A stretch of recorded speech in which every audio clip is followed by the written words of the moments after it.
ট্রাভেলের কারণে কক্সবাজারকে ৯ নম্বর বিপদ সংকেত দেখিয়ে যেতে বলা হয়েছে।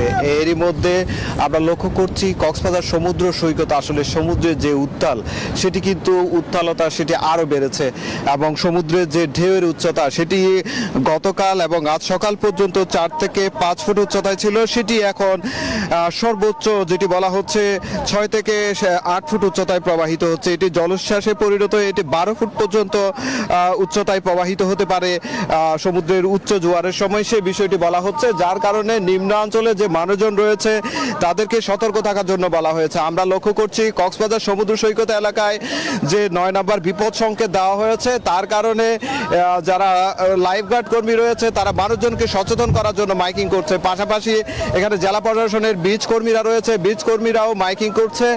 একদিকে সাগর যেমন উত্তাল, ঠিক তেমনি মানুষ এখানে ভিড় করছে, সেই মানুষগুলোকে সরানোর জন্য এখানকার